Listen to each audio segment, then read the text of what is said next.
हम लोग इकोलॉजी पढ़ रहे हैं, ठीक है बेटा।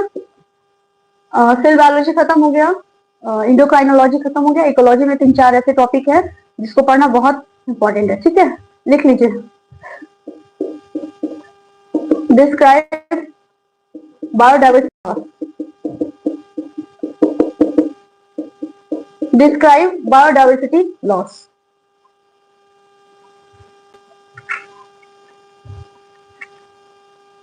Geography, extreme good evening. नहीं मालूम बेटा, कॉलेज में एक बार पता कर लीजिए, ठीक है। बायोडाइवर्सिटी क्या होता है? जहां हम लोग रहते हैं, है ना, यानी कि एनिमल्स और प्लांट्स जो सर्वाइव जहां कर रहे हैं उस जगह को हम क्या कहेंगे? बायोडाइवर्सिटी, ठीक है। तो बायोडाइवर्सिटी जो भी प्लांट और एनिमल एक्सटिंक्ट हो रहे हैं हम उनको क्या कहते हैं बेटा? Biodiversity loss. ओके, लिख लीजिए आंसर में। Extinction of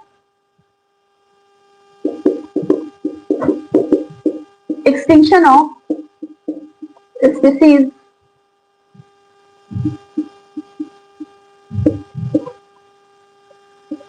comes under biodiversity loss।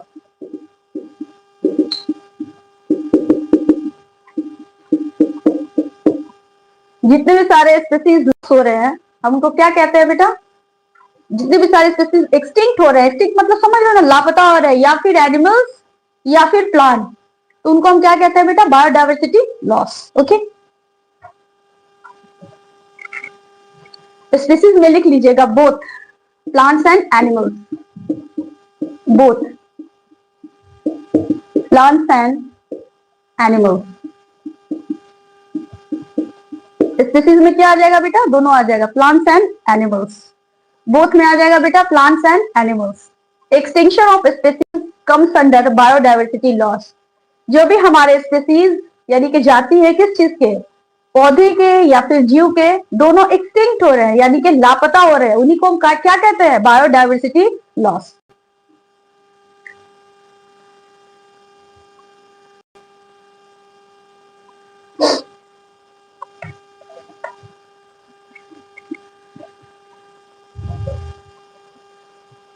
Sitara good evening.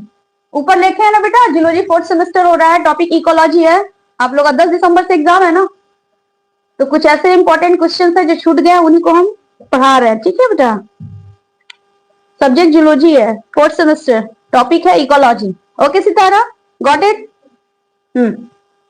Sandeep good evening. ठीक है बेटा, इतना समझ में आ गया?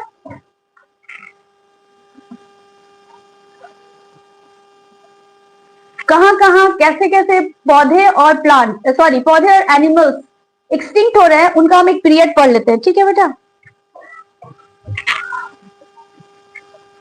सना बाहर जाने के लिए।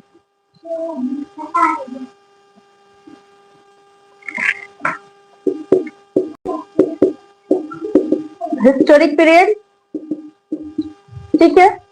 उसके बाद ईयर, ठीक है। हिस्टोरिक पीरियड पढ़ लीजिए, उसके बाद ईयर, उसके बाद एक्सटिंक्शन, क्या क्या एक्सटिंक्ट हो रहे हैं, एक्सटिंक्शन, ठीक। हिस्टोरिक पीरियड जिसमें हम डिवोनियन पढ़ेंगे, कार्बोनियन पीरियड पढ़ेंगे, है ना बेटा। ट्राइएजिक पीरियड, कौन कौन इवोल्यूशन आप चैप्टर पढ़े होंगे तो उसमें हम लोग को पीरियड पढ़ने को मिलता है, ठीक है। कौन से पीरियड में किस एनिमल्स की उत्पत्ति हुई है, ठीक है। उसी के अकॉर्डिंग हम क्या पढ़ते जाएंगे? पीरियड पढ़ते जाएंगे। जैसे ऑर्डोविजियन, सबसे पहला आता है ऑर्डोविजियन पीरियड, ईयर है 440 मिलियन एगो, ठीक है। ऑर्डोविजियन पीरियड, और इसका ईयर है 440 million. Robin good evening, mister Lone good evening, Jyoti good evening.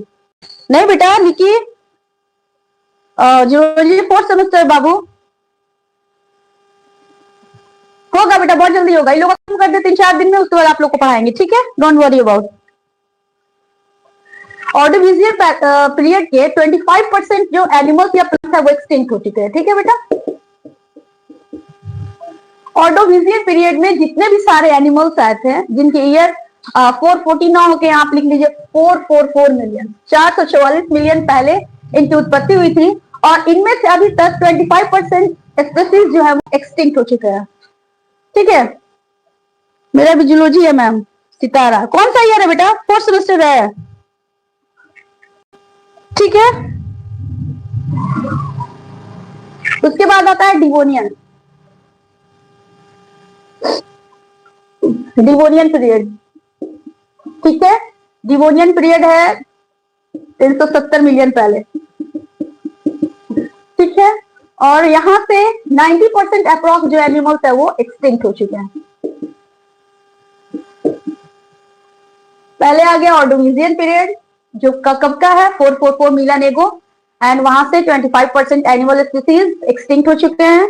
उसके बाद डिवोनियन पीरियड आता है जो 370 मिलियन एगो है, और वहां से 90% जो एनिमल स्पीसीज है या फिर प्लांट स्पीसीज है वो क्या हो चुका है? एक्सटिंक्ट। एक्सटिंक्ट समझ रहे हैं ना आप लोग? लापता, लुप्त हो चुके हैं। जैसे अभी जो स्पैरो है हमारी फैमिली स्पैरो, वो क्या है? एक्सटिंक्ट होने के कगार पे पहुंच चुकी है।